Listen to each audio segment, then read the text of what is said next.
আমি তখন মেদিনীপুরের এক প্রত্যন্ত গ্রামে স্কুল মাস্টারি করি। গ্রামের নাম রামচাঁদপুর। জায়গাটা শান্ত, কিন্তু সন্ধ্যার পর থেকেই যেন একটা অদ্ভুত নীরবতা নেমে আসতো। লোকজন সূর্য ডোবার আগেই দরজা বন্ধ করে দিত। কারণটা আমি প্রথমে জানতাম না। একদিন স্কুল থেকে ফেরার সময় গ্রামের মোড়ে বসে থাকা বৃদ্ধ নরেন কাকাকে জিজ্ঞেস করলাম, আচ্ছা কাকা, সন্ধ্যা হলে সবাই এমন ঘরে ঢুকে যায় কেন? নরেন কাকা একটু চুপ করে রইলেন, তারপর বললেন, আপনি নতুন মানুষ মাস্টার মশাই, তাই বলছি। গ্রামের উত্তরের বনে একটা পুরনো কুয়ো আছে। সেখানে রাতে কেউ গেলে আর ঠিকঠাক ফেরে না।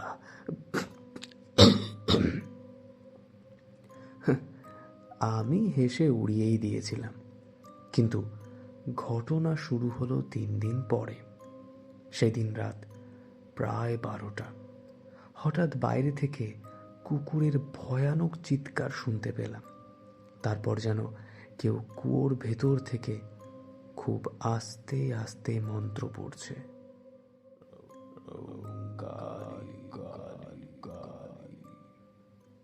গায়ে কাঁটা দিয়ে উঠল। পরদিন সকালে শুনলাম গ্রামের গোপাল নামের এক ছেলে রাত থেকে নিখোঁজ। তখনই প্রথমবার গ্রামের লোকেরা একজন মানুষের কথা বলল, অঘোরানন্দ তান্ত্রিক। লোকটা নাকি মাঝে মধ্যে এই অঞ্চলে আসে। যেখানে অশরীরী বা অদ্ভুত কিছু ঘটে, সেখানে তাকে ডাকা হয়।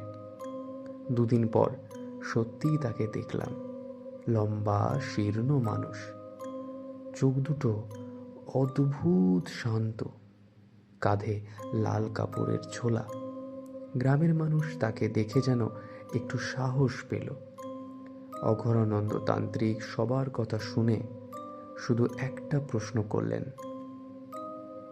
তোমরা কেউ কুয়োর ইতিহাস সম্বন্ধে কিছু জানো? কিন্তু কেউ ঠিক বলতে পারলেন না। তবে নরেন কাকা বললেন, শুনেছি বহু বছর আগে এখানে এক কাপালিক সাধনা করত। অঘোরানন্দ মাথা নাড়লেন। তাহলে বুঝেছি এখানে আসলে কি ঘটনা ঘটেছে। সেদিন সন্ধ্যায় তিনি আমাকে সঙ্গে নিতে বললেন। আমি অবাক হয়ে বললাম, আচ্ছা, আমাকে কেন? তিনি একটু হেসে বললেন, যা দেখবে সেটা পরে কাউকে বলতেও তো হবে নাকি। সন্ধ্যা নামার পর আমরা দুজনে উত্তরের জঙ্গলে গেলাম। জঙ্গলের মাঝখানে সত্যিই একটা পুরনো কুয়ো, চারপাশে শ্যাওলা, ভাঙা ইট। কুয়োর ভেতর থেকে ঠান্ডা বাতাস উঠছিল। অঘোরানন্দ ঝোলা থেকে কয়েকটা জিনিস বের করলেন, কালো ধূপ, লাল সিঁদুর আর একটা ছোট্ট খুলি। আমি ভয় পেয়ে বললাম, এগুলো কি? তিনি শান্তভাবে বললেন, এই কুয়োর নিচে কেউ অসমাপ্ত সাধনা রেখে গেছে। সেই শক্তিটা এখন মানুষ টানছে। তারপর কুয়োর চারপাশে গোল করে সিঁদুর দিয়ে একটা চক্র আনলেন। আমাকে বললেন, এই চক্রের বাইরে যেও না, খবরদার। তারপর তিনি মন্ত্র পড়তে শুরু করলেন। প্রথমে সবকিছু স্বাভাবিক ছিল। হঠাৎ কুয়োর ভেতর থেকে একটা ভয়ানক শব্দ উঠল, যেন কেউ কাঁদছে।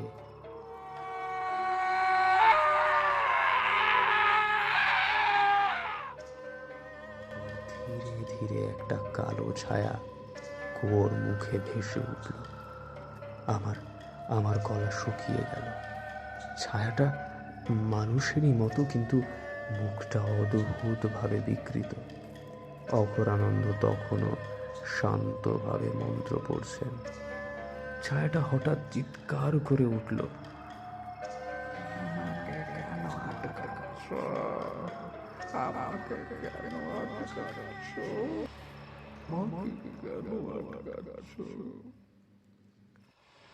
অঘোরানন্দ বললেন, তোর সাধনা অসমাপ্ত ছিল, তাই তুই মানুষ টানছিস, হ্যাঁ?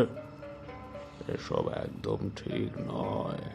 যেখান থেকে এসেছিলি সেখানেই চলে যা, আমি তোকে মুক্তি দেব। অঘোরানন্দ এবার ঝোলা থেকে একটা লৌহ ত্রিশূল বের করলেন। মন্ত্র পড়ে সেটা কুয়োর দিকে তাক করলেন। হঠাৎ একটা প্রচণ্ড ঝড় উঠল। কুয়োর ভেতর থেকে কালো ধোঁয়া বেরিয়ে চারিদিকে ছড়িয়ে পড়তে লাগলো।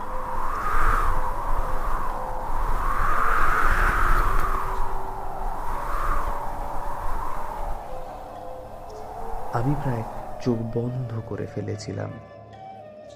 কিছুক্ষণ পর সব শান্ত।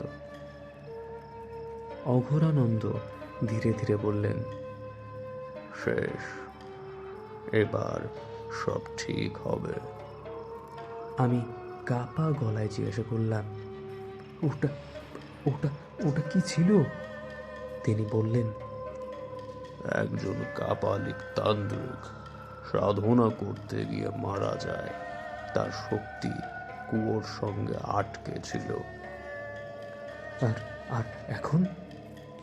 তিনি তিনি একটু হেসে বললেন,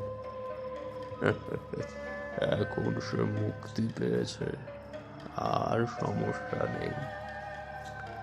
পরদিন সকালে গ্রামের নিখোঁজ গোপালকে জঙ্গলের ধারে অচেতন অবস্থায় পাওয়া যায়।